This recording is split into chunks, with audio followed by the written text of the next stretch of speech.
Hello, it's live. I'm here, and I've got a funny thing around the outside, which I don't know how to get off. So it looks like I've got a spike in my forehead, but I don't know how to get that border off. So sorry about the border. I don't know how to get that off. Hold on a minute. We've got comments already. I need to watch this defo. Oh my God, I've got comments. Would love to know the pros and cons of a tummy tuck and breast lift stroke implants at the same time. Please don't go how to tell fewer surgeons again. We keep telling people they're fed rubbish from those settings. Whoa. Wow. Watch live, but worst case. Wow. Well, look at that. I've got comments already. So I was going to say, please come on and share, but people are already commenting. So thank you very much for the comments already, and I'll get cracking on those comments. This is, God, that is, does it look funny? Does it look like I've got, I'll tell you what, I know what I'm going to do. I'm going to cup of tea. And I'm going to, should I just go one side?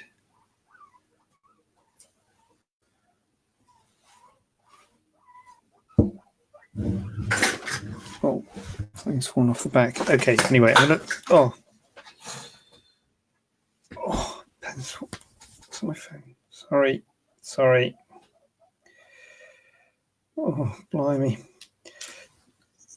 Oh, look, there's a message on Facebook there, which I haven't seen. Right, okay. It's all kicking off. It is kicking off. I haven't closed my door properly. Right. Oh, God, I've got to crack on. I'm cracking on, guys. I've just seen a message on Facebook, which I haven't seen. Right, let's crack on. Amy's in the house. So let's do Amy. Amy, I'm going to do you first, and then I'm going to crack on. And Junie wants to know about plastic surgeons and stuff, and that's a brilliant stuff to talk about, which I'm very happy to talk about. So let me talk about this question. Would love to know the pros and cons of a tummy tuck and breast lift / implants at the same time. So I'll look at that. Amy, the pros of doing it. So it's a perfectly reasonable combination to do a tummy thing and a breast thing at the same time, whatever it may be. They call it a mummy makeover, but it's a combination of it doesn't have to be, you don't have to be a mummy. It's just someone who's having a breast procedure and a cosmetic breast and a tummy tuck type procedure at the same time. So the pros are that you get it all done in one go. It's all one healing, one time off work. Get all over it in one session. So there's a lot to be said for it, and I totally understand why people would do it. The other pro about it is cheaper than doing it separately. Not drastically, but there is a cost saving in. By the way, that's the guinea pigs. I still got the guinea pigs. They're staying with us, I think, till tomorrow. So I think tomorrow they're going back to their rightful owners. So there is a cost saving with having them both done at the same time, and there is one recovery. So those are the pros of doing it in one go. The cons of doing it in one go is it is a big op. It's a big op. A tummy tuck's a big op. And what are you talking about having done? So that's, pretty much as big as you can get. A tummy tuck and a breast lift with implants. So those are both big ops in their own right. And so it's a lot to do it all in one go. You're not got an increased risk of complications compared to having them done separately, but you're adding them together. So if you get a bit of wound healing problems at the breast and a bit of a dog ear at the tummy, or a bit of a swelling here, or a bit of a this there, it's just, you're adding it all together. So it's quite stressful. It's quite a lot to go through. There's quite a lot of potential for issues, problems, things that don't heal up properly, little bits and bobs of swelling and things like that. So you have to be sort of mentally as well as physically prepared for it. So it is a lot to go through in one session. And so many people would say, look, I'm going to do one, see how I get on, and then do another one at a later date. But at the end of the day, Amy, it's totally up to you, but it is an acceptable combination, also known as a mummy makeover, and it's perfectly reasonable to do them together. So what shall I do? Oh my Lord. I know what's going to happen. I'm going to lose control of this. I'm going to lose control of the chat. Right. I'm just going to, so Junie, I will go over again about how you tell if your surgeon is a plastic surgeon, because that is my special interest. Oh, that's a big comment, isn't it? That is my special interest. Junie, I've written a book on it, as you know. We keep telling people on our support groups to check, but they are fed rubbish from those selling surgery and they believe it. They think we have an axe to grind, but we just think that plastic surgery should be done by plastic surgeons if they want the best results. That we think that too, Joni. Olivia, can't wait. Hoping to watch. Yeah, well, hope you are there, Olivia. But if not, I'll see you later, as in on the replay. I need to watch this defo. So Tammy Stazzy, I hope you're here. Helen, the dressing question is an interesting one. Honey versus iodine. Thanks, Helen. I hope I give an interesting answer. The question's interesting anyway, so I hope the answer fits the question. Sue, how long after gastric bypass would you consider skin removal, i.e. arm lift first? Sue, I talk to your gastric bypass people because you've got to be in a position where you are when you have a gastric bypass, or when you have sort of bariatric surgery or weight loss surgery, you're in a catabolic state, which means your body is breaking down, is breaking itself down, sort of thing, in order to lose the weight. And when you heal, you want to be in an anabolic state. You want to be in a building yourself up situation.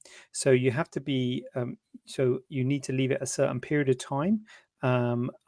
I can't answer the question in terms of when your body is in a building up position. That's something that you'd have to talk to with the people who are sort of helping you with the gastric band. Hopefully there are people who will help you with the gastric band.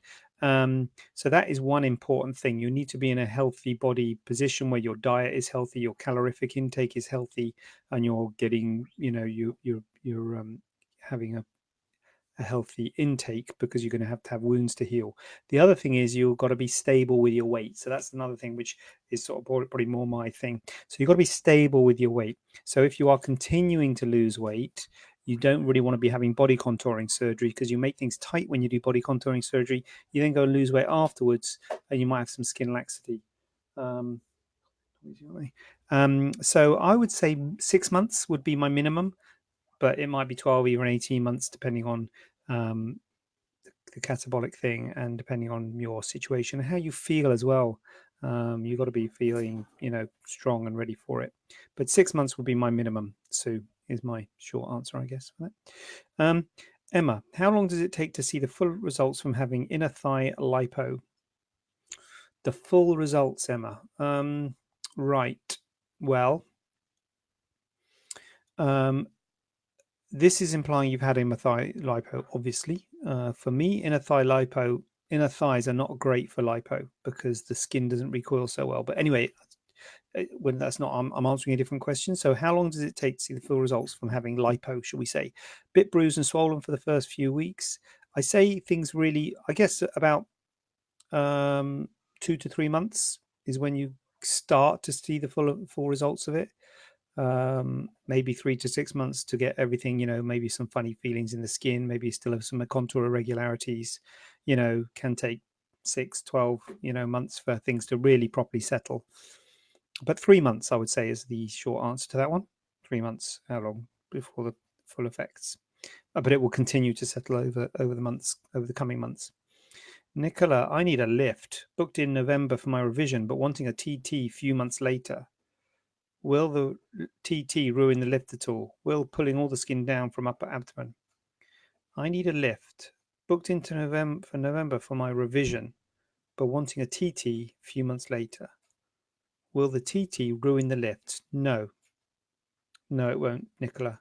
So I know what I know what you're saying there. You're worried that the sort of breasts are going to get pulled down by the tummy tuck, but no, the inframammary fold, the fold, the bottom that sort of delineates the bottom of the breast, the lower part of the breast, that will stay, and that won't be breached or affected by having a tummy tuck. So your lift will be fine.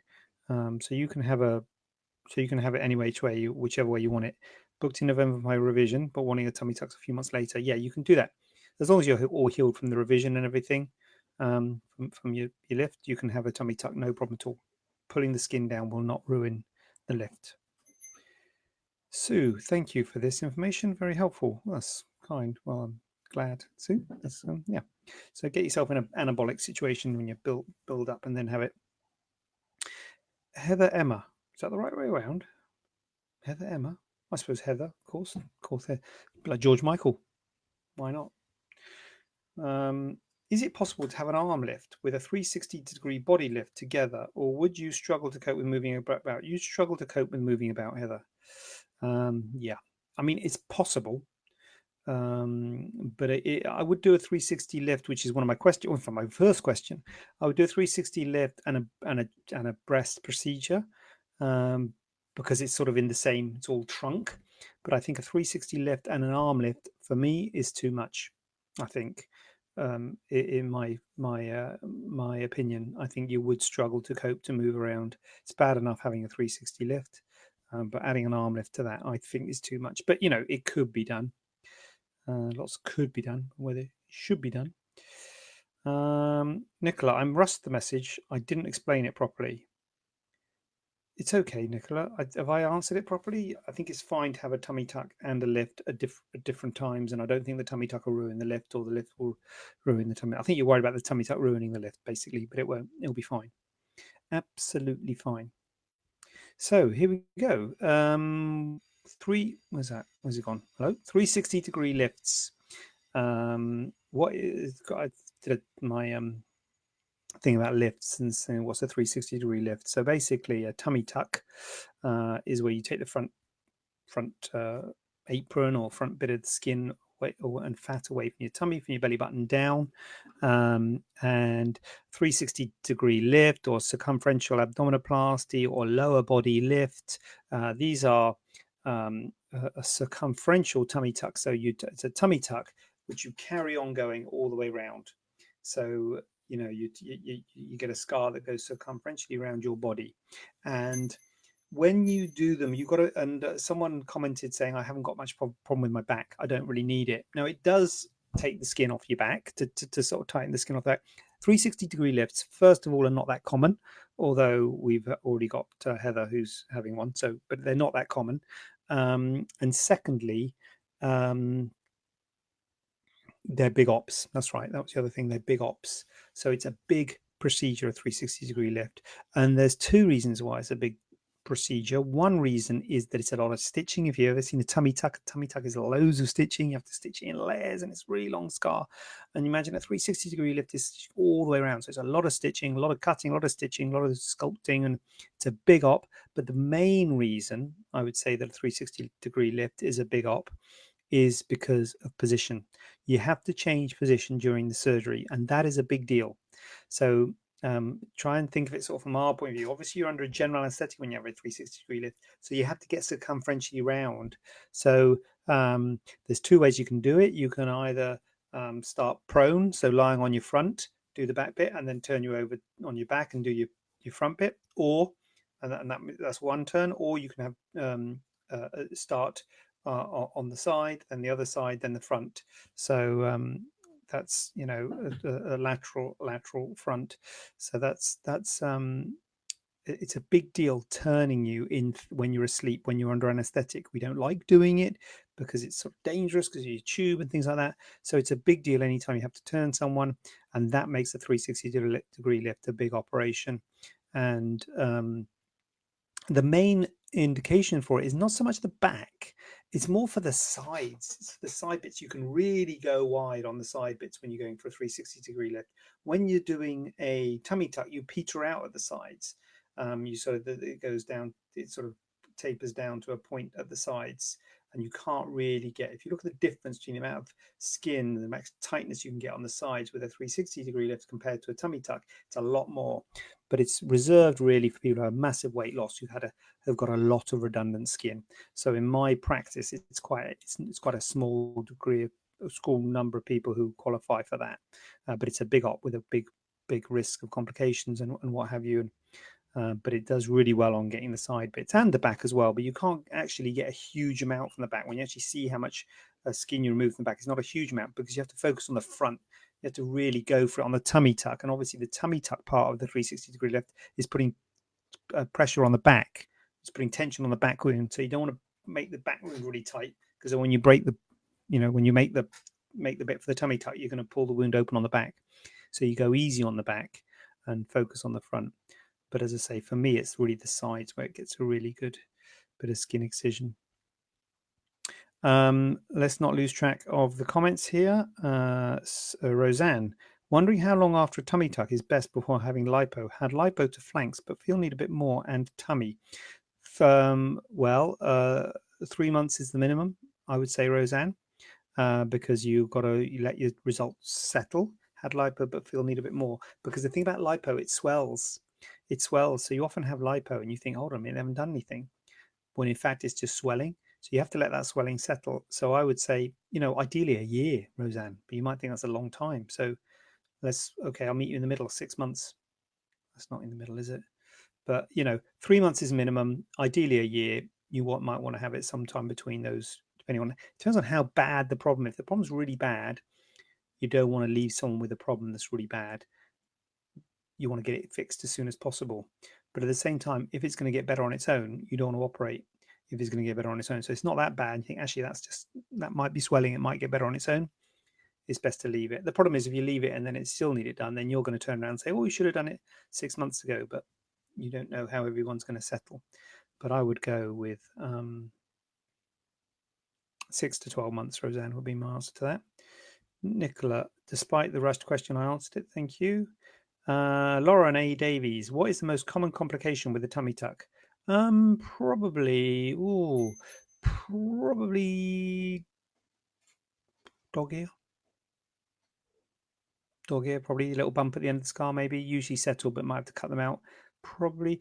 The other thing is a little bit of wound healing, bit of stitches spitting out and things. That's not that common, but it's it happens. Yeah, and then you've got things like hematoma, seroma. But yeah, dog ear is probably the commonest, Lauren. It's not a disaster. It's just a little bump at the end of the scar. As I say, they usually settle, but if they don't, then you can always cut them out. Whether you call that a complication, I would, but implants after breast reduction. I had a breast reduction surgery 4 years ago at the age of 17. I'm now 21, and with getting older and weight changes, I developed excess skin and sagging with my breasts. I'm 21, and with getting older, you're not getting older. 21's not getting older. God dear. Anyway, sorry. Digressing. I have developed excess skin and sagging with my breasts. I wanted to speak to someone about what sort of options would be available to reconstruct my breasts, whether it would be possible to have implants put in to replace my natural tissue, etc. Thank you. So, can I have a cup of this? Is that acceptable to have a cup of tea halfway? Is that rude? Sorry if I'm doing that. It's just going cold. I'm not sure what the protocol is for this, but anyway, it's so okay. So this comes down. I should do a blog post about this, a video. I should do a video about this. The thing about the breast is size and shape. Two things: breast size and shape. So the question is, what's the problem? Is it size or shape? And broadly speaking, I've got an infographic. I should do an infographic, shouldn't I? Oh, just putting it together now in my mind, an infographic. So anyway, size is implants, assuming it's too small. Obviously, it's a reduction if they're too big, but size is implants, shape is a lift. So you're saying you're getting older because you're 21, weight changes, develop excess skin and sagging. I would like to speak about my options. Would it be possible to have implants? Now, implants is size. So if you're happy with the size, then no, don't have implants. Implants make them bigger. Now, you've already had a breast reduction, so I wouldn't have implants just to make, I wouldn't have implants because implants makes them bigger. It sounds like a shape thing, excess skin and sagging. So it's a shape thing. So that's a lift. You need a lift. And it might be that you've got quite large breasts, which will increase the chance of them sagging because they're operated on by gravity. So it might be worth thinking about another reduction, maybe even if they're large, to make them even smaller. But it depends on how you feel about the size. If you're happy with the size, it's just a lift.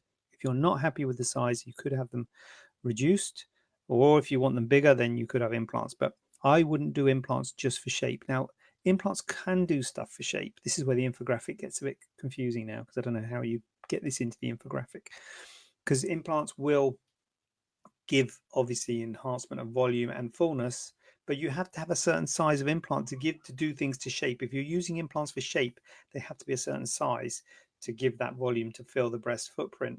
And so if you don't want to be bigger, I wouldn't go down the route of having implants just to try and enhance the shape. If it's a mainly shape problem, it's probably a lift, which will be better than going down the implant route if it's mainly shape and not size.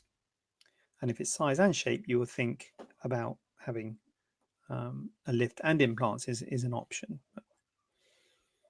Roseanne, I'll wait, hang on at least 6 months, yeah, and see. Yeah, I would do that, Roseanne. Yeah. So this is the one. This is a big one. How can I tell if my surgeon's a plastic surgeon? Oh, nice cup of tea. Blimey, this is a big long thing. Your post on plastic credentials has sparked debate.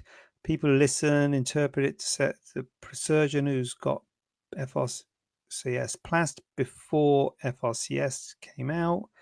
Also a member of ISAPS. Shot of comments. No, has hit legal. Says Barps and Babras. I wonder if you can clarify the position regarding so-called grandfather rights and ISAPs in your next live. As this is right. Okay. Whoa. You know what? This is a nightmare, and you might, as a layperson, all due respect, you might think, why is this a nightmare? I just want to know if this person's a plastic surgeon or not. It is a nightmare to find out, really, the nubbins of it. I struggle. If you say to me, is this person a plastic surgeon? I'd have to do some research and, try and piece it together. And it's a nightmare. And I've written a book on it. You might think, why have you written a book on it? I've written a book on how to choose a plastic surgeon for your cosmetic breast surgery. Never accept a lift from strangers. Available from all good bookshops. Actually, I don't think it is actually available from bookshops, but it's available from Amazon, or my website, neveracceptaliftfromstrangers.com. Anyway, plug over. But why have I written a book on it? I've written a book on how to find a plastic surgeon. Surely it should be easy, but it's not easy because of this sort of stuff going on. People are like, oh, I don't know if he is. I think he is. He's not. America has got this thing, board certified. They've got a thing, board certified, board certification for a specialist. So you go on the American websites and they all say, look for a board certified plastic surgeon. Boom. Pithy, to the point, you know where you are, board certified plastic surgeon. We need something like that because we haven't got something like that, because that is just easy then. This question would be, in America, how can I tell if my surgeon's a plastic surgeon? Well, look to check that he's board certified plastic surgeon. Next question, move on. In the UK, it's not like that. It is a bit of a nightmare. Now, the FRCS plast thing, because I think I might have said in one of my lives, look for FRCS plast. The problem is the things that I say are things to say to you to look for plastic surgeons. The problem is not. So, for instance, FRCS plast.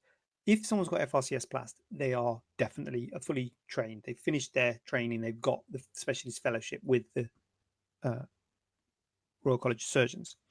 But as you say about this grandfather thing, some surgeons were around before they did FRCS plast and might not have FRCS plast and still be plastic surgeons. Now, I have to say, this is going to be quite a senior surgeon, because there's FRCS plast has been quite a while, but there are some senior surgeons who are not FRCS plast but are still fully trained plastic surgeons. So the next thing, consultant plastic surgeon in the NHS. If you've been, or if you are a consultant plastic surgeon in the NHS, boom, you have to be fully trained.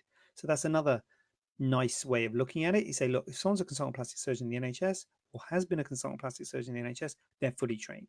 The problem is, I left the NHS, so I'm no longer a plastic surgeon in the NHS, but I used to be. I had a full-time substantive NHS consultant post. The problem is there are some people out there who finished their training and didn't get an NHS consultant job and have gone straight into private practice. So there are people there who have also finished their training but haven't got FRCS plast. There are also people from overseas who maybe have got NHS consultant jobs who haven't got FRCS plast. They've got an equivalent. So that is the problem. The problem is nothing's 100%. Everything I say is not 100%. Like FRCS plast, yes, they're a plastic surgeon, but there are surgeons out there who haven't got FRCS plast. BAPS, sorry, BAR used to be called BAPS, British Association of Plastic Surgeons. BAPS now became BAPRAS. BAPRAS and BARPS are the plastic surgery associations. You have to be a plastic surgeon to be a member of them. You can be an associate if you are an ancillary specialty like ENT or something, if you're doing rhinoplasties and things. But broadly speaking, if someone's a member of BAPRAS and or BARPS, they are a fully trained plastic surgeon. So this surgeon that is in question here is a member of BAPRAS and BARPS and ISAPS. I'll talk about ISAPS in a minute, but that means they're fully. So I think this guy is okay. He is a fully trained plastic surgeon if he's a member of BAPRAS and BARPS. But you don't have to be a member of BAPRAS and BARPS. It costs thousands of pounds every year. You have to pay a subscription in there. And there might be some plastic surgeons say, well, why do I want to do that? I don't want to be a member of those guys. I'm not paying them all that money. So you can still be a plastic surgeon and not be a member of BAPRAS and BARPS. ISAPS is the International Society of Aesthetic Plastic Surgeons. And again, they will only take people who are fully trained plastic surgeons. So if someone's a member of ISAPS, they're fully trained. These associations, you have to have 2 full members to, what's the word, put you up for it, like, recommend you. You have to have, same with BARPS, you have to have and maybe BAPRAS as well. I can't remember. So, but you have to be sort of, like a gentleman's club. What is it? Introduced sort of thing. So this person in question is a member of BAPRAS, BARPS, and ISAPS. So this guy's a plastic surgeon. He's not got FRCS Plast. That's fine. He's obviously a senior surgeon who was there before the FRCS Plast. So how do you tell if someone's a plastic surgeon? Well, you look for BAPRAS, you look for BARPS, you look for ISAPS if they are a member of any or all of them, or they are a fully trained plastic surgeon. But they could be a fully trained plastic surgeon and not be a member of them. You look for FRCS Plast. Again, if they've got it, they're a fully trained plastic surgeon, but they could be fully trained if they're old. They'd have to be pretty old, to be honest, to not. If they're old, if they're not old and they're not FRCS Plast, then they're not a plastic surgeon. Or if they're FRCS something else, like GEN, that's general surgery, or ORL, that's ENT surgery, or ORTH, that's orthopedic surgery. If they've got another specialty in brackets, that means they're trained in that other specialty. Look for an NHS consultant, someone who is or has been an NHS consultant. But again, some people never were NHS consultants and went straight into the private.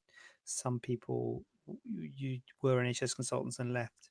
So I don't know what to say. It's really difficult is the answer. Do your research. You can look if someone's, the other thing you can look up on the specialist register. That's the other thing actually. So you go to gmc-uk, I think it is .org, the GMC, and then you can put in there, if they've got a funny name like me, you can put in their name. If we're encouraged to give our GMC numbers out freely. 411-7214 is my GMC number. So you can go on the GMC website, gmc-org, sorry about the train, .uk, GMC, what is it? GMC, anyway, just look for the GMC, GMC dot dash org .uk, I think it is it? Got it wrong? No, got it wrong. Okay. Anyway, go to the GMC website and you will uk.org. There you go. Go to the GMC website and there's a little thing in the corner saying check. Yeah, search the register. There it is. Search the register. And then you put in their name or their GMC number, and if they're on the specialist register, that means they've finished their training, and it'll say specialist register for plastic surgery from and then the year, or they'll either be on the specialist register or on the GP register. If they're on the GP register, they're a GP. If they're on the specialist register, they're a fully trained specialist in a specialty. If they're not on the specialist register if they're not on the specialist register, then they're not fully trained in a specialty in surgery. And the reason I wrote the book and the reason why this is an issue is because you can do surgery on people and not have any specialist training. That's the problem, that there's no sort of law against it. Everyone thinks, there must be a law against it. No, there's no law against it. Anyone can just leave I guess they have to have done the NHS for a bit, leave at any point of their training and just go into the private sector and say, I'm going to do surgery. Now, one thing is if you go, that's the other thing you can do. If you go to one of the big hospitals like Spire, BMI, Ramsey, Nuffield, the big companies that have hospitals all over the country, you can only work there if you are fully trained and if you're basically the equivalent of an NHS consultant. So if you go to one of those hospitals, then you can be reassured. The problem is if there's someone just working in a clinic, or some of the cosmetic companies have got their own hospitals, so they can choose who they give practicing privileges to. So then you can be less assured of them being fully trained. But certainly the major ones, you have to be fully trained. So that's the other thing you can do. Um, but unfortunately, it's a messy answer. I'm not happy with my answer. It's a messy answer. It's a messy field. It's a messy subject. I've written a book on it because it is so messy. I wish it was easier. I wish I could say you tell you got a plastic surgeon by doing this, boom. But it is not easy at all. And it's pathetic, really, if you think about it. And then all these people come back and they say, my surgeon wasn't a plastic surgeon. It's all gone wrong. And I only realized afterwards. And you can't blame them. You can't blame the patient because it's so hard to tell whether you're a plastic surgeon or not.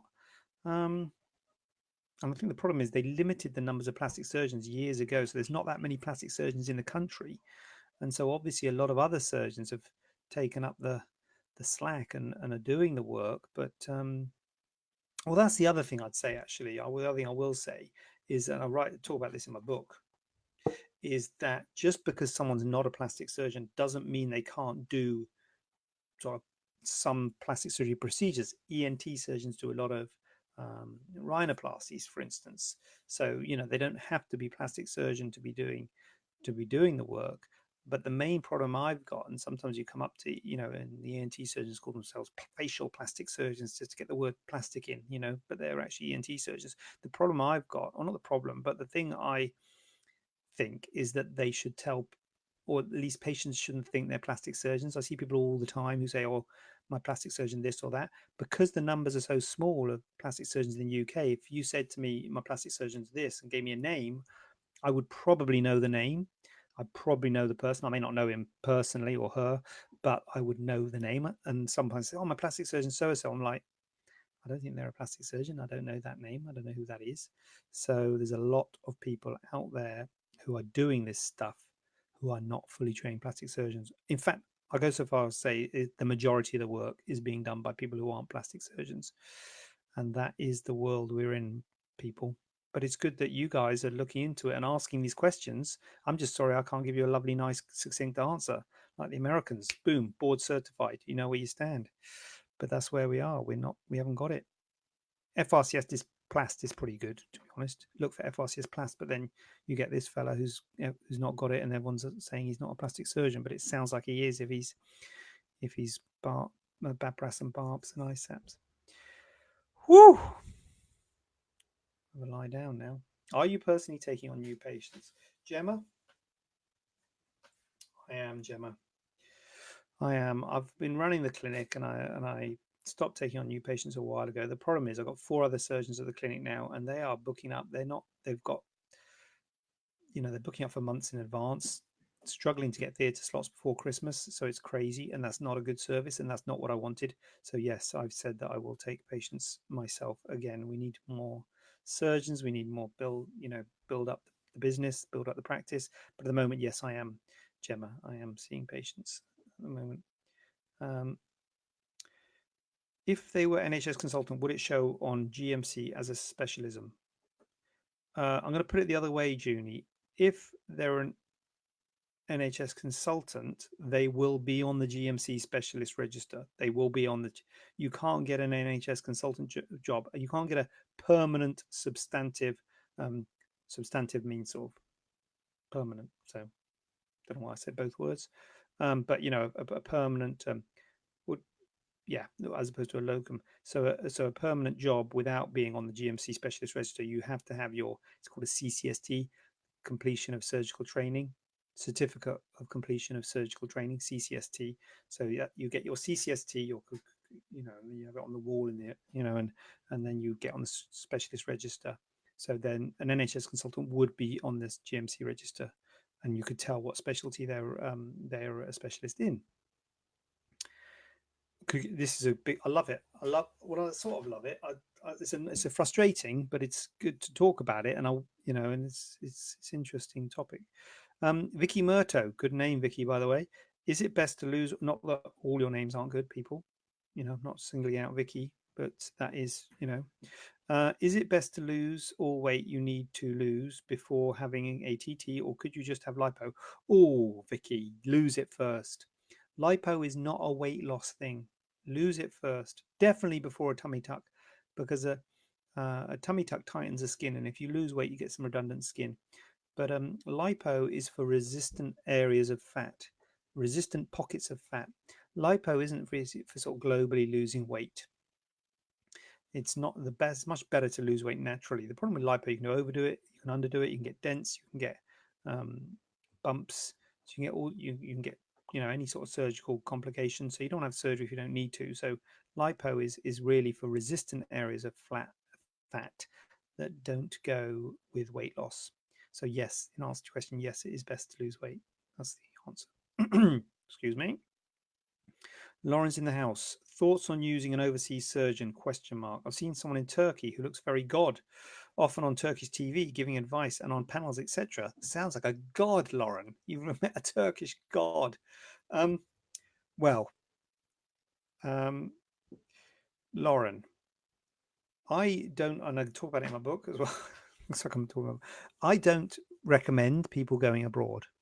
And I don't recommend people traveling far for surgery. And that's the same the other way. When people try and come in abroad to come here for surgery, I don't particularly recommend it. And I think if you can, you should look for a surgeon close to home, because two reasons. First of all, training. You can do all the things I've just said about the GMC, NHS, blah, blah, blah. Look for to check their specialist training, although it's not obviously that easy, but you can check to see someone is fully trained in this country. If you go to Turkey, I haven't got a clue how to tell whether they're fully trained. I don't know what the training's like. The training in different countries is different. Some countries train to different levels. They have different systems within their public systems. Like we've got the NHS, you have to be once you're a consultant, you are an independent practitioner that is on your own. In other countries, when you're a consultant, you're still um, under the sort of auspices of a professor, so you're not to the same level as the NHS in the UK. The NHS consultant is, right at the top of the tree, whereas in other countries and other health systems, the so-called consultant is not at the top of the tree. It's the professor who's at the top of the tree, and the consultants are still under their sort of wing, if you like. So I don't know anything about the Turkish training, and I can't really tell you how to know if this chap is fully trained. The other thing is traveling is not good. Air travel's got problems with terms of DVTs and clots and things, so you don't really want to do it around surgery time. If you have any issues after the surgery, it can, well, I won't say it can, might it be difficult to see your surgeon? Might it be difficult if you have a dog ear and you want a revision? If you've got a bit of a wound infection, you've got a bit of redness and swelling. We often get people who are ring the clinic and say, "Look, can you help me? I've got some redness and swelling." In fact, I get it on this quite a lot. People asking me questions, and I feel like saying, "Well, you should be asking your surgeon, really." And they're like, "I can't get hold of my surgeon," and I'm like, "Well, not very good." But anyway, I suppose that could happen in the UK. To be honest with you, maybe that's not. Maybe I'm being unfair. Maybe Turkey people do. But these are the things you've got to look out for. And the other thing is you've got to ask yourself. Here we go. Anita's saying here. I'd like to know the same about 360 surgery in Turkey. So 360 surgery is really expensive, and it will be. And that's the other thing about Turkey or slash overseas. It's a lot cheaper, and you've got to ask yourself, why is it a lot cheaper? And I don't know exactly why Turkey would be. Well, I don't even know if it is cheaper. I imagine it's cheaper. Otherwise, why would you go there? But maybe you're Turkish, which I'm not saying it's wrong to go to Turkey. God, I'm gonna get liable now. Let's just go away from Turkey. Let's say overseas. So why would you want to go overseas? I think a lot of people go because it's cheaper. Well, no, a lot of people go because it's cheaper, and it's a big thing. People going overseas, and why? Well, one thing is we have indemnity insurance. We're as plastic surgeons, and again, that's another reason to choose a plastic surgeon, because as plastic surgeons working in the hospitals, the Spire, the BMI, the Ramsays, the etc. etc. We have to have indemnity to a certain level, usually around 5 or 10 million pounds indemnity cover. So we are covered if there are, God forbid, if there are any problems. We have insurance, medical insurance. And it may be that other surgeons overseas are not covered to the same degree. If you have any issues in this country, you go to the GMC, you go to Barb's, Bapras, all these places. If you have any feel a need for recourse, you don't necessarily have that in the when you go overseas, because you don't know who to go to if you've got any concerns or problems.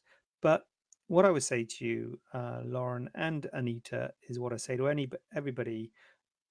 Look at the surgeon, try and find their qualifications if you can. If they look like they've got good results, happy patients, they're on TV, maybe they are, and people who've had it done, you know, you've got to make a decision. I know, but I can't say to people, don't go. I don't think it's good to go. I think it's good to have your surgeon down the road. I think it's good to go locally. So if you've got any problems, you can see them for the follow ups and things. But I understand cost is an issue. And so I don't know what to say. Do what you think's right, but I don't recommend it personally. And as I say, I do that, and you might be saying, "Oh, you're saying that because you don't want people to go abroad." I do it both ways. When people want to come from far away to see me, I say, "Look, have a look if there's someone closer." It's not because I want to do more work; it's because I'm trying to give you good advice. So I think it's good to stay close to home if you live in, um, uh, you know, Skegness or something. Look for a surgeon in Skegness. You don't want to come all the way to Birmingham for where's Skegness? Is that I don't know where Skegness is, but anyway, if you live far away, is the point. Um, anyway, whoop hui, Gemma. Yep, I'm seeing. Yeah, I'm happy to see you, Gemma. Heather Emma, back in the house. What are your views on the lock and glue tummy tuck? Are there any benefits to it? My views, Heather, are obviously there are benefits to it because otherwise people wouldn't do it. Um, and obviously there are benefits to not doing it. Otherwise, people wouldn't not do it. Wouldn't not do it. Wouldn't do it. Would do it. Anyway, you know what I'm saying. There's good and bad. Everything there's good and bad. Um, so the lock and the glue. There's two things with the lock and glue. The lock is the locking suture, the V suture, the V lock suture. I and a lot of people like it, and I'm not saying it's bad. And the good thing about the V-lock suture is quick, and it's particularly good for the glue because you haven't got much time because the glue sort of sets, so you haven't got much time to get the closure in. So that V-lock is good because you can do it quickly. Personally, I don't like it because I do interrupted sutures. I do one suture at a time, so I can adjust things. If you look at a tummy tuck, you often have things with dog ears, and you have to adjust it and what have you. And I find it a lot easier to just to adjust it with one suture at a time, and I've got more control over using a normal suture rather than the barb suture. The barb suture is quite thick and it's very hard to get out. If you put a stitch in wrong or something, the whole point of it is barbed, so you can't get it back out again because it's like a fish hook, so it can't come back out again. So if you put a stitch in wrong or something, it's hard to get out, and it takes a long time to dissolve. There might be issues there. So I personally I'm happy with the way I do it. I'm not saying it's bad to do it that way. I know a lot of people use the locking suture. And the glue, again, I personally I don't like it because I worry that you cough afterwards, you might give some shearing, might make a bit of space, might make more chance of having seroma. So I use drains. I do use quilting sutures to quilt down the space, and I think I'm trying to move away from drains because I know that people don't like drains. But my way of going would probably, well, not probably, would be going down the quilting sutures way rather than the glue way. Not a big fan of glue personally, but then a lot of people are. So that's my worry. My worry is that afterwards you cough, you shear. I worry that glue would just shear a bit, make a bit of space. So I don't do it, but that's why I don't do it. And then you just got to talk to people who do it and say, this is why I do it. I'd beware people saying this is the best. Having a fight. This is the best way of doing it. If there was a best way of doing it, we'd all doing it. So I'm not saying my way is the best way of doing it. I'm not saying that's the best way of doing it. I'm just saying pros and cons. Look for people, look at the results. If they're getting good results with whatever they're doing, go for it. Why not?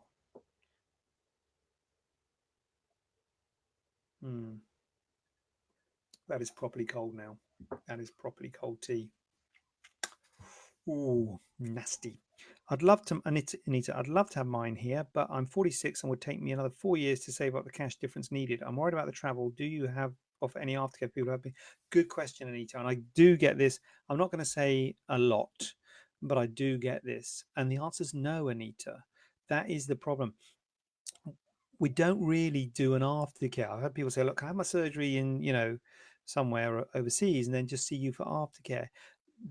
The way the structure of the business is of cosmetic surgery, or just the way it is that the costs are on the surgery. I look at friends of mine who do other sorts of things like cardiology and whatever, anyway, other sort of doctors, and they look at what you get paid for doing an operation. They think, oh my god, you get paid all that money for operation. Wow, you must be over loads of money, because if you do that many operations a day, and wow, you could earn millions and millions of pounds. You're like, hold on a minute, that's the only time you get paid, pretty much. We do charge for the initial consultation, but just the initial one, you get paid for the surgery.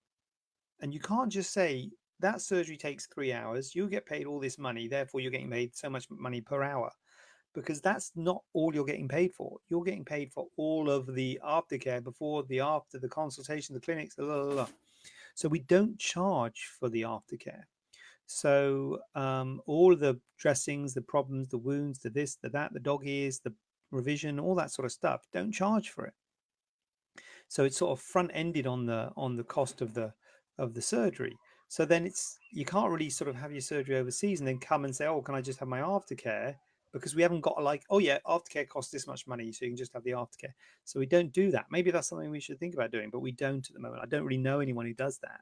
So unfortunately, if you have a problem, what often happens is people end up going to A&E and going to the NHS and things like that, and you know or whatever, or come on here and ask me, and I'm like, oh, really, I don't know. You should ask your surgeon. Um, but yeah. So no, Anita, but I understand about the money thing, and I don't know what to say. I'm not got the answers, and I understand that's why it is a big business, because it is a lot cheaper overseas, and it's a shame. It's a real shame. It's a shame that we can't be. When you look at the prices overseas, you just think we just couldn't do it. We'd be making a loss. The hospitals, the things the hospitals have to go through, the oh, what's the word?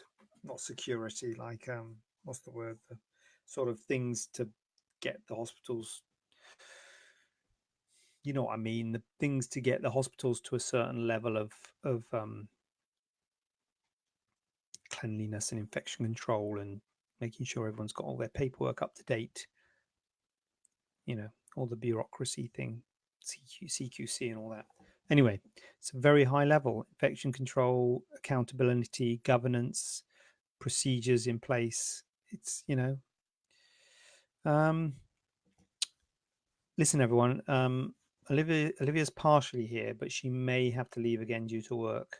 So just thought I would let you all know that. Gillian says hello. Did you put that heart there for me? Oh, blimey, what? What? It's getting what heart? Olivia? Don't no, Olivia. I don't think I did. Sorry, I don't know what heart. Blimey. Whew. Lauren, there's a clinic in London. You can purchase an aftercare package. Well, there you go, Lauren. Who was that? So, Lauren, can you let Anita know? She's looking for an aftercare package. There you go. There's a clinic in London where you can purchase an aftercare package. I'll tell you something, Lauren. Is that plastic surgeon? Because that sounds a bit. Oh, here we go, Lauren. For people who've gone overseas, Lauren. Oh, here we go. Lauren. Rachel's in. We're getting in. Lauren. Regulations. Thank you. Regulations. Right. Lauren, is this because they've had surgery with that clinic, or are you saying they offer an aftercare package for people that have gone abroad? Yeah, regulations. That was the word. Thank you. Yes, for people who've gone overseas. Okay. Well, there you go. Lauren knows about a clinic in London where you can purchase an aftercare package. So that will be worth looking at for people who've gone overseas. It's I don't know of a plastic surgeon who would sort of fancy taking on someone else's patients once they've had surgery. The principle for most of us is once you've operated on someone, it's your responsibility. Um, that's how most of us would work. But anyway, maybe there is. How does the twilight anesthetic work, please? Twilight anesthetic, Kim, is a lot of people say, I don't want a general, I want it under local. Now, local anesthetic is when you inject anesthetic into the area. So it's good for moles, cysts, little things, Um, if you're having a bigger operation like a breast augmentation or something like that, um, you can have twilight anesthetic, which isn't full general anesthetic. It's a local anesthetic, so you inject the injection, but also it's with sedation. So it's basically local anesthetic with sedation. So you're drowsy. So there's an anesthetist there, which you don't have with pure local anesthetic. There's an anesthetist there, and you are monitored and you are sedated. So you're tired. You're not sort of like totally awake. But it's for people who don't want a general anesthetic. You do tend to recover more quickly. And patients for certainly for things like breast augmentation, it's perfectly reasonable, and we can always convert to a general anesthetic if you are finding it uncomfortable. Um, but for the right patient, it is good. Now you can feel bits and bobs, and sometimes you think, oh, that feel that a bit, and you have to put more local in things. So you have to be on board with it. But it is a good way of doing certain operations. But basically, twilight anesthetic is a local anesthetic with sedation. Rachel says, Lauren, I'd like to hear more about this as it's unusual. Yeah, me too, Lauren. Yeah, it is unusual. That's the aftercare package in London. But yeah, that is unusual. We're up to here. We're up to here, aren't we? What can I do about the swelling after lift and implants? Thank you. I'll join it as I had my pocket tightened. I think that's as I'm saying. Come on. Anyway, I had my pocket tightened 2 weeks ago. Had uplift with implants a year ago, but 4 additional surgeries since due to excess skin. Had seroma twice straight after the first initial op. 4 additional procedures were done in office via numbing. Now have a breast infection, which one I wasn't told. Swelling is out of this world. 2 lots of antibiotics, and nothing helps to cure symptoms, i.e., pain and excess swelling in the one breast. Whew. Wow. Right, there you go. Right, so what's this operation? Uplift and implants. Well, this is uplift with implants is a big op. It's a big op and it's a big risk of complications. And one of the problems when you get complications, one of the problems when you have surgery, it creates more sort of scarring and more swelling and what have you. And this patient has had, I don't know what sort of period of time, but 4 operations. So every operation's more scarring and more scarring. And so, yeah, I mean, the swelling, this is what, and to be honest with you, this is one that you see for your surgeon, really. It's not for me. I don't really. So I'm going to have to talk in general terms. So basically, breast lift with implants is a big op. 4 revisions is a lot of operations to have. And every time you have a surgery, there's going to be more swelling. I'd be very worried about the infection.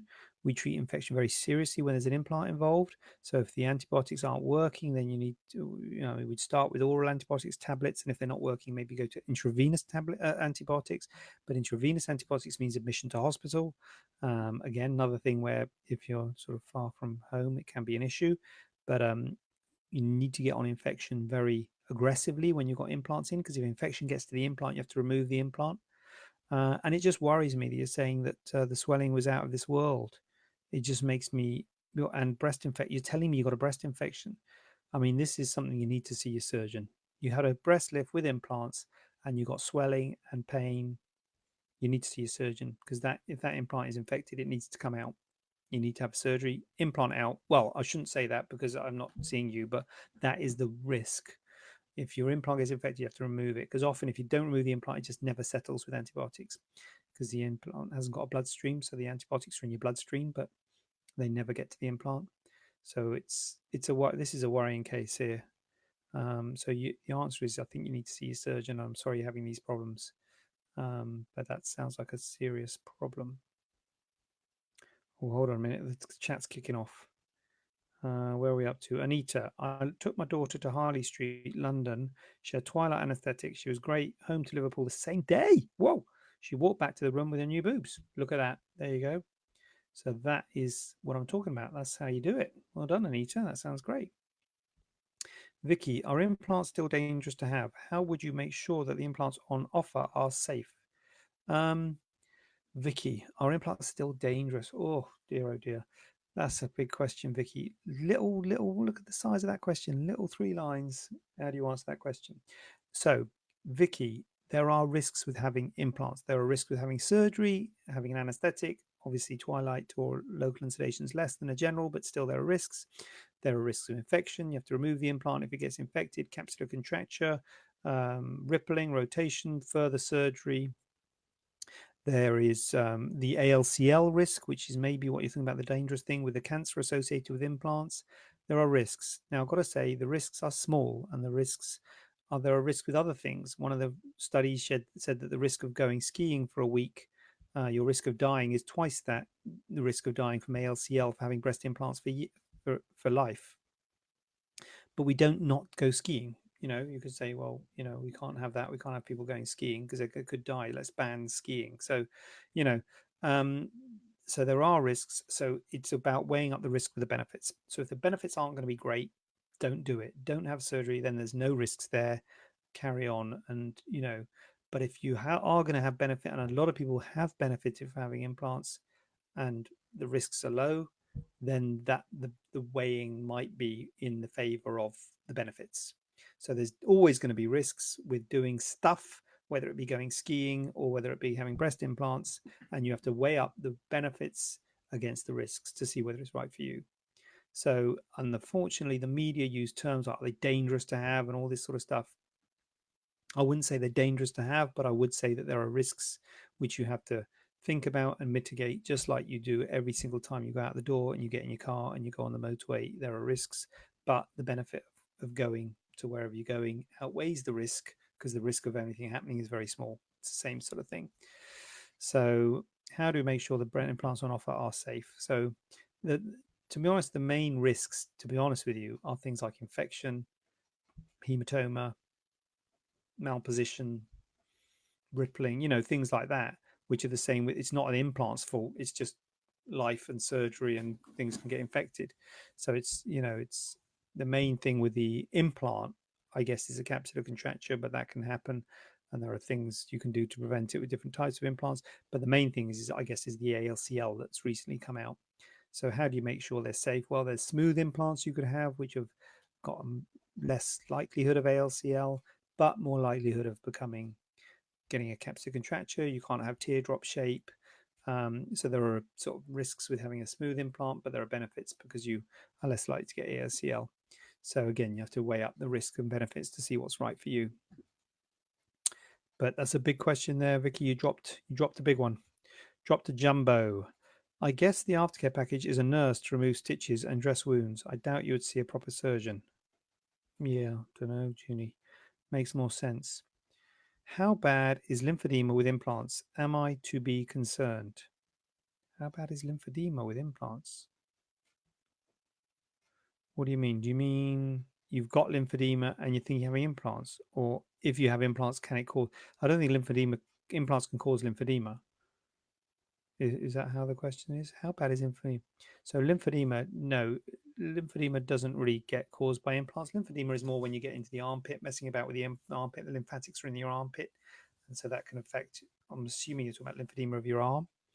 So, am I to be concerned? Does that mean you've got lymphedema?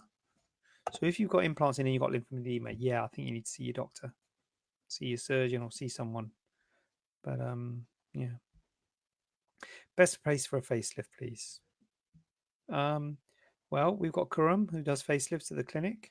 Again, look for a facial plastic surgeon, not me. I'm a breast guy. But look for a facial plastic surgeon.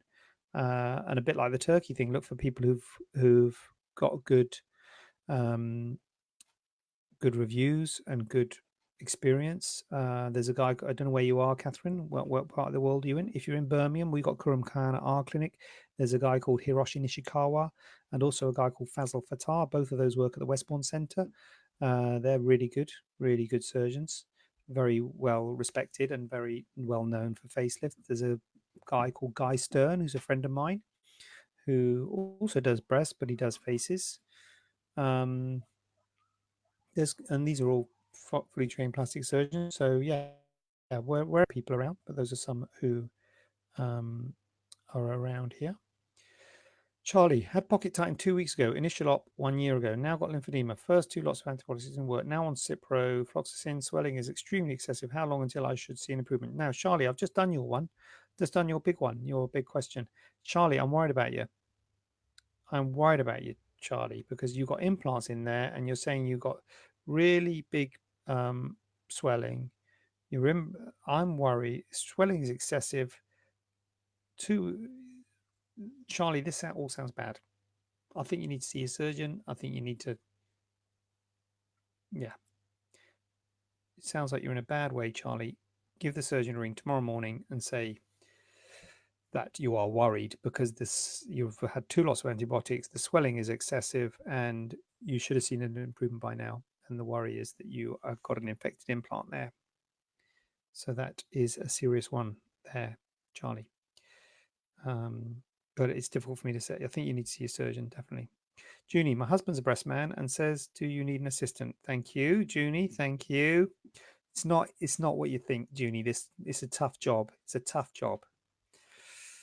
South Wales, Catherine, South Wales. I know South Wales. What was the question again? Was it facelift? What were you asking about? Yes, facelift. Um, my friend Hugh, HIEW, does he do facelifts? Hugh, um, well, I work for Mr. Milling, Martin Milling, but I don't know if he might not still be. What names, Rachel? What names I've got to write down? So Hugh is great. I don't know if these guys. These are South Wales people I know, but I don't think. I think Nick Wilson Jones is um, not Faces. God, Faces in South Wales. Come on, think. I'm gonna get. If any of the people I know see this, they're going to tell me off for not remembering them. Who's Tom Potcar? I don't think he's Faces, is he?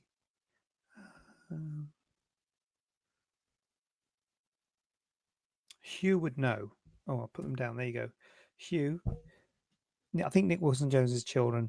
If Hugh doesn't do faces, Hugh would know. Recommend someone.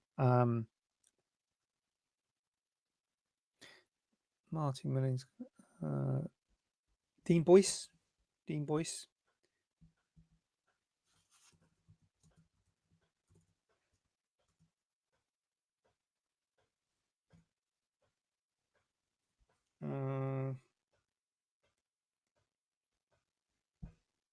Anyway, there's good people in South Wales. Very good, great unit in South Wales. I worked down there. Anyway, sorry. Yeah, but just look at the guys who work in Swansea. They're all good down. Those guys down in Swansea. Chat went off. Surgeon's names for a facelift. Yeah, those. Oh, the guys in UK. I mean, the guys in Rachel. Do you want to know? Have been to see breast specialists in age. Well, then you're in good hands, Charlie. You're in good hands. He says it's a tough job. Someone's got to do it. Uni, if only you knew. If only you knew the stress, that the difficulty of this job. It's not as you think. Catherine says yes. Don't even know what the question was. What's the question? Yes. Was it South Wales? South Wales. Yeah, go for it, Catherine. You're in good hands down in South Wales. All those boys, all those Swansea boys, top of the range. Charlie, they don't seem concerned about implants. Ultrasound has shown lymphedema, fluid in breast tissue. Wouldn't call that lymphedema, but anyway, blood test says white stone is normal. Oh, right. That's good news then, Charlie. Well, maybe it is swelling. Have you got a good supported bra on? Carew. I know the name Carew, and I think he is a plastic surgeon. I don't know the guy, but he might be a good guy. It doesn't mean he's a bad guy just because I don't know him. I probably only know the older ones because I'm older now, but I don't know him. Rachel, thank you. You're welcome. Can we move on to thigh questions, please? Guys, Patricia Caprice has got to get on. She wants to move on to thigh questions. Where's the thigh? Oh, yeah, the thigh one is the next one.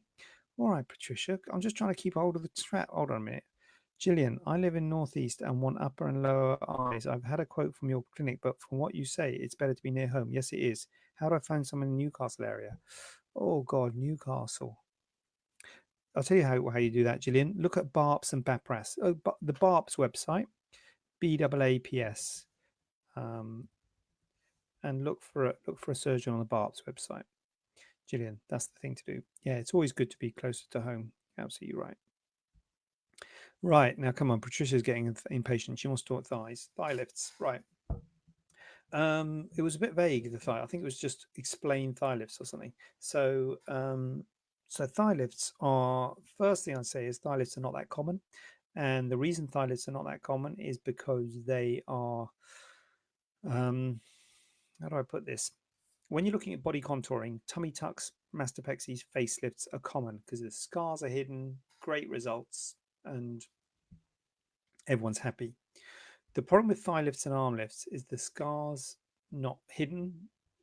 Big long scar on the arm, same with the thigh. So if that's my thigh, the best way to do a thigh lift, is a big long scar down the medial aspect of the thigh. So again, this is my view and my practice.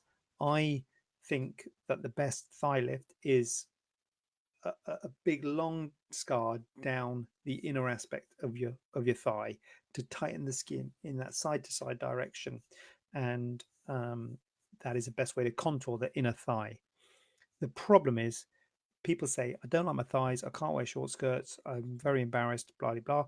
And then you do a thigh lift, make a big scar, and they're like, well, I still can't wear short skirts because I've got a big thigh, a big scar.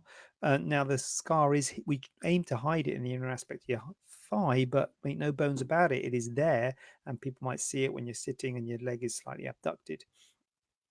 So it's not for everybody. Now there is a thigh lift where you can just hide the scar in the groin. You might say, fantastic, I'll have that one, please. Now, if you hide the scar up in the groin, then instead of taking the skin in a side to side direction, you're pulling the skin up. And that's not such a good vector of pull. It doesn't give quite such a good lift. It's a good scar because it's hidden in your groin, but because it's in your groin, it's hot and sweaty. It's a high risk of wound healing problems, infections, and what have you. And it doesn't give quite as good a thigh lift. And I don't like that one, to be honest with you. I like the fact that the scar's hidden, but it's no good giving you a hidden scar if you're not giving a good result. In my hands, I'm just saying what I'm capable of doing. There may be people out there who can get good results with those ones in the groins, but I find that they don't give a very good lift to the skin, and I would rather not do it, to be honest with you. So if you've got a lot of laxity, particularly people who've had a massive weight loss, and you're happy to accept a big long scar, I would say the thigh lift is a good op. If you haven't, in my practice and in my experience, I wouldn't do a thigh lift, and I would say I don't like that scar up in the groin, and it's just not worth taking on the big long scar in the inner aspect of your thigh. And so that is why thigh lifts aren't very common, to be honest with you, because they're not easy ones. Um, and they're not hidden scars, and you've got to have, at the end of the day, you've got to have happy patients, and if you haven't got happy patients, it's better not to do the surgery, to be honest with you. And that is a worry with thigh lift. Charlie, yes, well, good luck with that. Straight to the point, Patricia. Yeah, Patricia's straight in there. Yeah, absolutely. Patricia, are you happy now, Patricia? I've talked about thigh lifts. Is that all right? Is that to your satisfaction? I should put my disclaimer here. It's just my view. All right, I'm 8 weeks post-op tummy tuck. I'm feeling very run down. What should I do? Since surgery, I'm constantly tired and getting colds, sores, etc. I'm 8 weeks post-op from tummy tuck and still very run down. Oh, same thing. Any advice? Yeah, I mean, you know what? 8 weeks is not long. And you think that 8 weeks is a long time when you're 8 weeks post-op. It sounds like a long time, but it's not. And a tummy tuck's a big op, so I wouldn't worry about it. I think you're probably trying to do too much, is what I would say. I don't know who you are, to be honest, because this is just a question that's come in. I don't know, so I don't know you, whoever asked that question. But I would not be surprised if you're still run down, and I think you're probably trying to do too much. Take it easy, relax, and just let your body heal. 8 weeks is well early days, my friends. Things start to settle at 3 months. Start to settle. Patricia Caprice, is that your real name? I've lost 6 stones. Hence, when clean thigh lift. Well, yeah, you might be a candidate, but it might be possible. But You have to accept the big scar in my view. But you know, you have to see what you think. Olivia keeps on missing all of this because she keeps on getting called away. So Olivia, why don't you just watch it tomorrow or something? It's available, isn't it? Tomorrow. Iodine, right. I'm having my wound treated with honey patches, and I've noticed others having iodine put on theirs. Just wondering what's the difference. Why am I getting iodine? You know, there's a problem with this day and age, the internet and everything. Everyone gets experts, don't they? It's like, oh, I've already got my diagnosis from Google. I just want a second opinion. It's like that, isn't it? Don't worry about it. Go with whatever your nurse or your plastic surgeon or whatever is recommending. Don't worry about it. I don't really want to get into it. People have got views about dressings. Um, in general terms, iodine is a very good dressing, and it's good for dressings for wounds that are moist. It can help dry them out. So if you've got an exudative wound, if you've got a wound that is um, just wet and the dressings are sticky and stuff like that, iodine is very good. It's antiseptic, but it is also helps to dry out the wound. So if it's a wet wound, it helps to dry it out. Honey is good.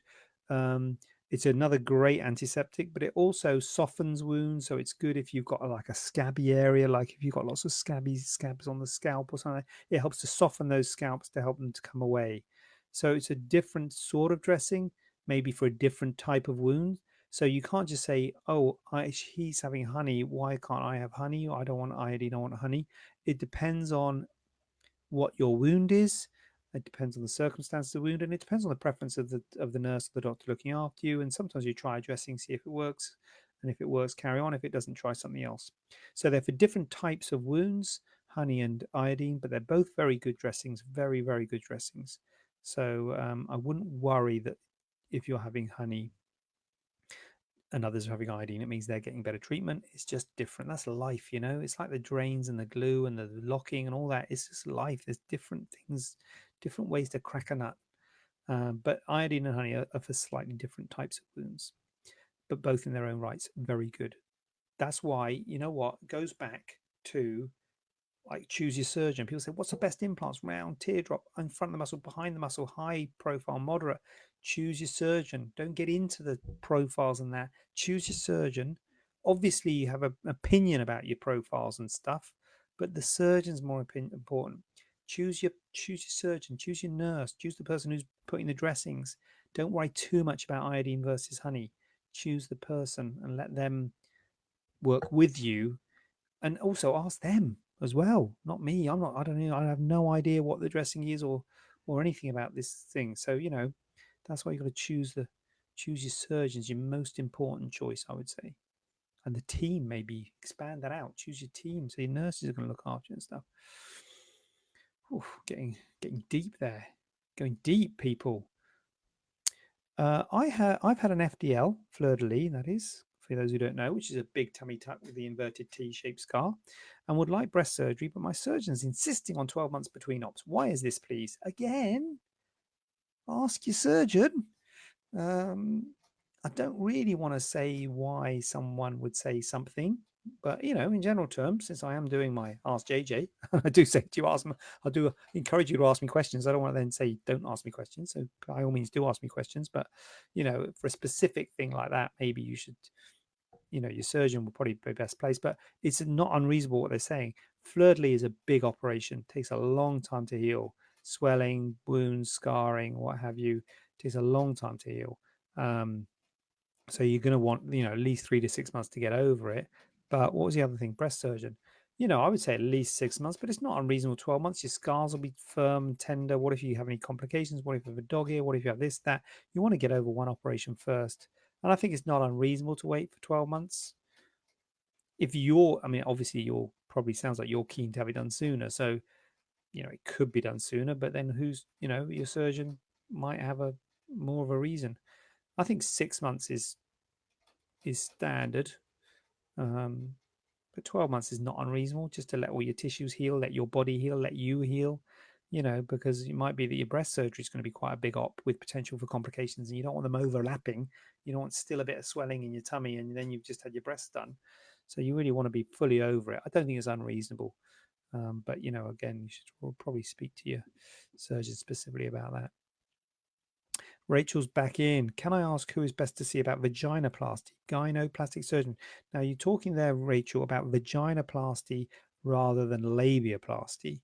So, a vaginoplasty, I would say gynecologist. I don't know if plastic surgeons that do it, but I would say a gynecologist. Labiaplasty, there are plastic surgeons that do it, and I think that's okay because that's sort of the external, that sort of skin, if you like. But I think a vaginoplasty, I would say I would say a gynecologist. But I don't know if there are plastic surgeons that do it. But yeah, gynecologist would be my vote. Do you operate on smokers? Big question that, Rebecca. Depends on the surgery. So if you're having a mole, cyst, little scar, and something like that, then you could. First of all, I always tell everyone to stop smoking, not because I've got it in for smokers and I've got no problem with smokers, but wound healing is bad in smokers. So the main time is from the surgery to 2 weeks afterwards. So everyone should stop for that time. Ideally, you stop 6 weeks before, but the critical time is from the time of surgery to 2 weeks afterwards to maximize your chance of healing. When every time you smoke, you decrease the blood supply to the skin, and those wounds are going to struggle to heal. So it's not so bad if you're having a mole or a cyst or a smaller operation. If you're having any sort of body contouring, anything like a facelift, a tummy tuck, mastopexy, breast reduction, I would say that I don't want to be confrontational and say I won't operate on smokers, but I would say if you can't stop smoking, you shouldn't really have the surgery because you've always got that risk of someone say, "Yeah, I'm going to stop smoking, carry on smoking, and have the surgery," saying it for your benefit. I don't think people who cannot stop smoking should have that surgery because it's just increases your risks. And if you get a wound healing problem with a body contouring op, tummy tuck, breast lift, something like that, because they're done untightly, you're closing it tightly. That's the whole point of the surgery. If that then doesn't heal up, you can get wound healing problems, which aren't nice. So I would say that if you're having body contouring, I would suggest that we don't operate on you. Rachel, and labia too. Well, labiaplasty are plastic surgeons, but labiaplasty on its own, I think plastic surgeons can do quite adequately. But if it's vaginoplasty, I think that's a gynecologist. Is a small cyst removal expensive? You can always send us. You can get in touch and ask us for a quote, Olivia. I happen to know how much a small cyst removal is at our clinic. It is free consultations, and it's £750 to have it done, which includes all sort of follow up and stuff and dressings and everything. And we do a see and treat, so we do it on the day. So that's how much it costs. It includes histology and everything. But if you want more details, we've got a proper email we send out if you want details of cyst removal. But yeah, that's how much it costs at my clinic. But like anything, you'll find a variety of prices out there. Kim Wyatt, I'm 4 weeks post-op from full tummy tuck and MR, muscle repair. I know what that is. And breast lift. Whoa, and implant. Oh my God, and implants. Wow, that's a big one. How long for the swelling to do down on your boobs and belly? 4 weeks is early days, Kim. But I think 4 to 6 weeks, things should hopefully start to be maybe getting better. You're probably still wearing your binders, I'm guessing. I normally say 3 months, Kim. 3 months, things start settling. 6 to 8 weeks. So a couple of months, you're going to start seeing things. I think you're going to soon start see things getting better, Kim. But it is months rather than weeks. So I'm going to say 3 weeks for things to really start settling down. So don't worry, Kim. Don't worry. 4 weeks sounds like a long time, but it isn't. Take it easy. The more you do, the more it swells. That's the other thing. Because a lot of people think I've had the surgery 4 weeks ago. I can get back into, going to the gym or going to work and all that sort of stuff and going full on. And that makes it swell. And then once it swells, it takes longer to settle. It's a bit of a false economy, really. Hold on a minute. Thank you. Could I vape? Vaping is better than smoking, but it's still not good because there's nicotine in the vape. I think do they do one which is just like water, just steam? That would be good. But if there's nicotine in it, it's not as good as stopping. So vaping is still bad, Rebecca, but I think it's not as bad as smoking. Lol, missed that answer too. Disaster. I don't think you missed much, Olivia. Thank you. I'm trying to walk a mile a day. Good. Well, hold on a minute. Oh, wait a minute. That was the one who's swelling. Well, Kim, take it easy a bit. Don't want to do too much. I mean, it's good to keep moving, but good news. I'll be at home next week. I'm away next week, Olivia, so I'm not going to be doing it next week because I'm on a holiday. Sorry. So a week off next week. Sorry. God, these bad books. Right. Where are we up to? Here we go. How about this question, people? What do you think about that? Comments? After an arm lift, when is it okay to drive, lift things, and return to weight training? Weight training. Again, disclaimer. Can't find my disclaimer. It's somewhere miles away, but it's surgeon specific. So speech is surgeon, but an arm lift is closing things pretty tight. So I would say 2 weeks. You might be okay after a week, but I would say 2 weeks to be safe for driving. Um, Lifting things and weight training 6 weeks.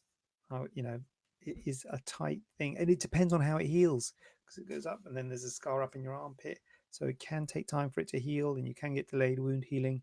So it's a big op, and even then, even at that sort of 6 to 8 weeks, I would say start gently.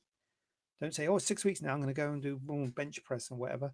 Just start gently. If it swells, if it hurts, back off. Don't underestimate it. An arm lift is a big thing. It's tight and all that. You don't want to get onto things too soon. Bloating after tummy tuck. What's happened here? No, thank you. Yeah, take it a bit easier. Have a holiday. Thank you, Olivia. That's very kind. I'm sure I will. Very much looking forward to it. Bloating after tummy tuck. I had a tummy tuck with muscle repair almost 2 years ago, and this is how I look now. Have I seen the... Anyway, I've had no replies from my surgeon, which was in Slovakia, so I cannot ask him. If I have a small dinner, I bloat out and feel like I need to be sick sometimes. But anytime I eat, I bloat even worse. I've had an ultrasound done with the NHS a few months ago to see if I had a seroma, and I don't.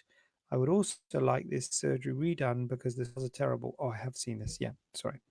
I got infected and the stitches came out too early, so I guess that's why my scars are big. I've had surgery done elsewhere and I have never had a problem with healing before. I paid for an extended tummy tuck for the reason to make my hips were flat, and now I've been left with the dog ears worse on one side. So I'd like them to be flat and just an overall better scarring, really. Woo! Blimey. What? So, okay. So, first of all, you can revise the scarring of a tummy tuck, and I've seen these scars and they are quite wide. And you could revise, that's quite a big op because you've got to cut out the whole scar and resuture the whole scar, but that's doable. That's potential. And dog ears, potential to take the dog ears. That is potentially possible. If you went somewhere else, you'd be charged full whack, and that'd be quite expensive because it's not as big as a tummy tuck, but it's still quite a long op, a long scar to revise. You wouldn't be able to do it under local anaesthetic because it's an extended tummy tuck, so it's a really long scar, and you'd have to have a general anaesthetic, so it's going to cost you a few £1,000s, I suspect. So again, it's always best to go back to this is why it's always best to go back to your original surgeon because they've got a vested interest to get it right because they don't want to be they want you to be happy, but it's always difficult if they're overseas. Um, the bloating is a bit different. The bloating and feeling sick and things that is unlikely to be due to something to do with a tummy tuck. That's more intra-abdominal. When you do a tummy tuck, you're just dealing with the skin and the fat on the outside of the abdomen. You're not doing anything in your bowels, in your stomach and your bowels. That's a problem with the gastric the transit of food and fluid through your bowels. So that's a different problem. So I think you should see your GP about that. I'm not sure if your surgeon will be able to help with that if you get sick. Oh, it sounds like you've had an ultrasound. That's right. You said you had an ultrasound and you've not got seroma. That's good. But the bloating, if it's sort of bloating coming up after meals and things, that's doesn't. I don't think you need your tummy tuck redone. That bloating it sounds like an intra-abdominal problem. So I don't think that's necessarily a problem from the tummy tuck. I think that might be something else going on. So I think you've done the right thing by obviously being investigated by the NHS with the ultrasound and what have you. But I'm not sure. I don't think surgery on your tummy tuck would help that. The surgery could be done for the scar and the dog ear, but not necessarily for the bloating. Do I have to stop my medication and or vitamins on my surgery day? Vitamin supplements, meds, will I be able to take them?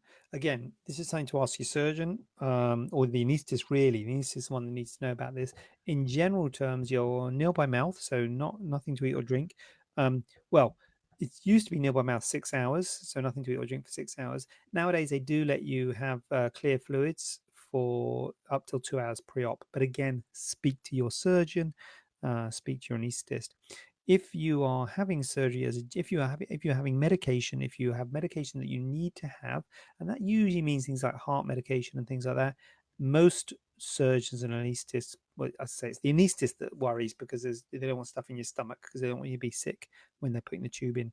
So it's the anaesthetist who really needs to be on board with this. So if you need tablets like heart medication or tablets that you need to take, they're usually fine with you taking on the day of the surgery.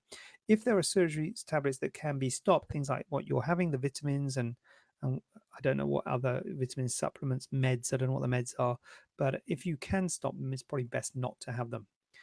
If it's just vitamins and things that are okay to stop for a day, then I probably wouldn't have them. That is on the day of the surgery. If your surgery is in the afternoon, you can have them in the morning. But if it's within the sort of 6 hour time frame, I would probably not. I'd knock them on the head for that day. But if you have to have them, as I say, if they're heart tablets, blood pressure tablets, or something like that, then most anaesthetists, I think, would prefer you take them. But it's again, surgeon slash anaesthetist. Anaesthetist, it's easy for you to say, anaesthetist specific.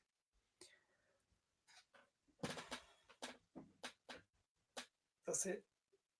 Oh God, done it. So I'm off next week, guys. But please still do. I've got cold tea. I'm not even going to touch that. Please do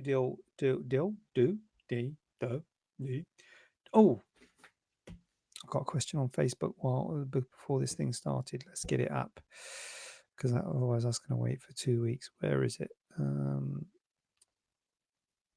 So you got any questions? Yeah? No? Thanks for that. It was a good one. Lots of questions there, wasn't there? So we've got a question here live in. Oh God. Right.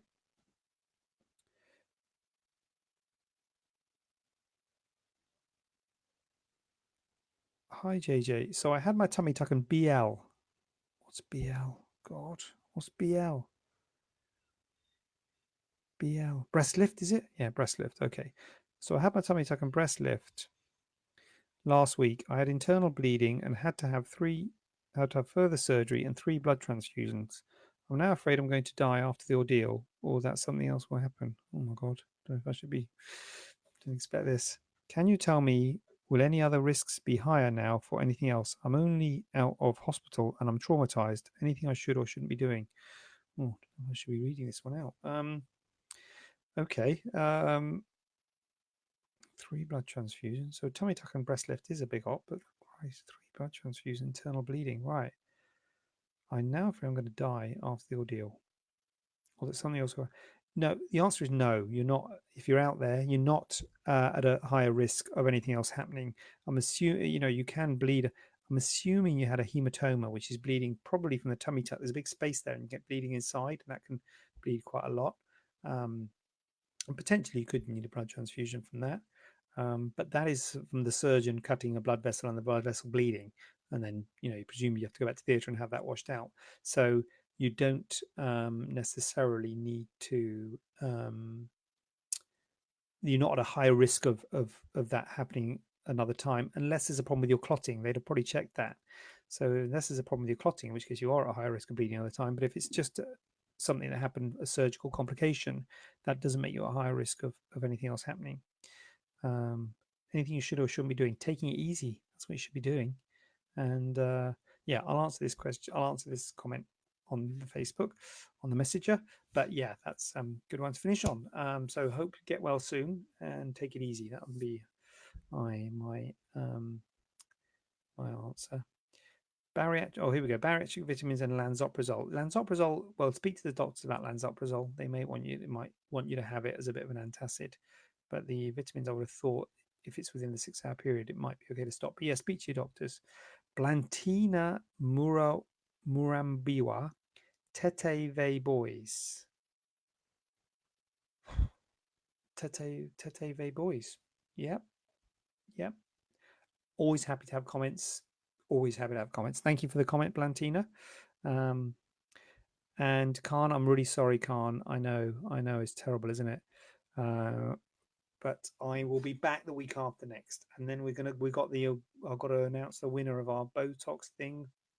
So that's nail biting stuff. I am going to be going now to see what's happening outside, and I will see you next week. Oh, see you the week after next. Have a lovely next week, everyone, and thank you all so much for the interaction. Blown away, blown away. And